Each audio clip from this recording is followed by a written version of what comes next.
స్కీమ్లు కాదు స్కామ్లు అనే విమర్శలుంటాయి. ఆ విమర్శలను అక్షరాలు నిజం చేసింది రేవంత్ సర్కార్. అధికారంలోకి వచ్చిన 100 రోజుల్లోనే 6 గ్యారెంటీలను అమలు చేస్తామని నమ్మబలికిన హస్తం పార్టీ ఆ హామీలను అటకెక్కించి 100 కోట్ల కుంభకోణాలకు తెరలేపిందని సర్వత్రా చర్చ జరుగుతోంది.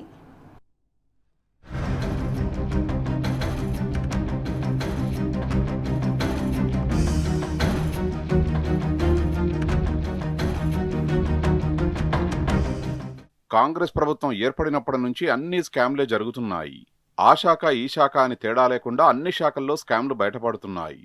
ప్రభుత్వం ఏర్పడిన తొలినాళ్లలోనే సివిల్ సప్లైస్ విభాగంలో వడ్ల టెండర్ల ప్రక్రియ వివాదాస్పదమైంది. కొందరు మంత్రుల అండదండలతో కేంద్రీయ బండారు, నాకాఫ్ వంటి సంస్థలకు నిబంధనలకు విరుద్ధంగా టెండర్లు కట్టబెట్టారని మాజీ ఎమ్మెల్యే పెద్ది సుదర్శన్ రెడ్డి పెద్ద ఎత్తున ఆరోపణలు చేశారు. ఆరోపణలే కాదో ఆధారాలు కూడా చూపించారు. అయితే ఈ సంస్థలు నిబంధనల ప్రకారం వడ్లు కొనుగోలు చేయకపోవడం వల్ల ప్రభుత్వ ఖజానాకు సుమారు 1500 కోట్ల భారీ గండిపడింది. ఈ వ్యవహారంపై హైకోర్టులో కేసు నమోదు కాగా ప్రభుత్వం సదరు సంస్థలకు కోర్టు నోటీసులు జారీ చేసింది. విపక్షాల పోరాటం, రైతుల ఆగ్రహం చూసి తలొగ్గిన ప్రభుత్వం చివరకు ఆ సంస్థల డిపాజిట్లను జప్తు చేయక తప్పలేదు.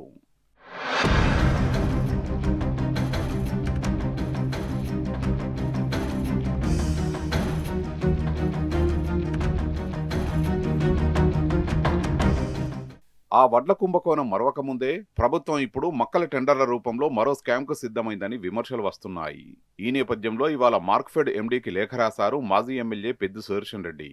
గతంలో విఫలమైన అదే దళారీ సంస్థలకు మళ్లీ టెండర్లు కట్టబెట్టేందుకు తెర వెనుక పావులు కదుపుతున్నట్లు లేఖలో పేర్కొన్నారు పెద్ది. ఆంధ్రప్రదేశ్, అస్సాం, ఒరిస్సా వంటి రాష్ట్రాల్లో ఇప్పటికే బ్లాక్ లిస్ట్ లో ఉన్న సంస్థలను తెలంగాణ ప్రభుత్వం ఎందుకు ప్రోత్సహిస్తోందని ప్రశ్నించారు బీఆర్ఎస్ నాయకుడు రాకేష్ రెడ్డి.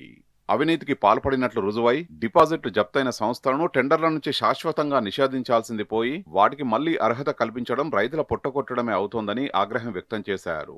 వెంటనే ఆ దళారీ సంస్థలను టెండర్ల ప్రక్రియ నుంచి తొలగించాలని డిమాండ్ చేశారు రాకేష్ రెడ్డి. కాంగ్రెస్ స్కామ్లు ఈ రెండింటి కూడా ఒకదానికొకటి పర్యాయ పదం అయిపోయినాయి. 100 రోజుల్లో 100 కోట్ల రూపాయల స్కామ్లు మాత్రం వీళ్ళు చేసి ప్రజాధనాన్ని దోచుకున్నారు. కాంగ్రెస్ ప్రభుత్వం వచ్చిన తొలినాళ్లలోనే ప్రభుత్వము వడ్ల టెండర్ని రిలీజ్ చేస్తే దాంట్లో కేంద్రీయ బండారు, నాకాఫ్ అనేటువంటి 2 సంస్థలను ఆ టెండర్లలో ప్రభుత్వం భాగస్వాములు చేసి వాళ్ళతోని రైతులకు దక్కాల్సినటువంటి ధనాన్ని మొత్తం మెక్కేలాగా ప్రభుత్వం చేసింది. ఈ మంత్రులకు 100 కోట్ల రూపాయలు చెందుతున్నాయి, ఢిల్లీకి మూటలు అందుతున్నాయి.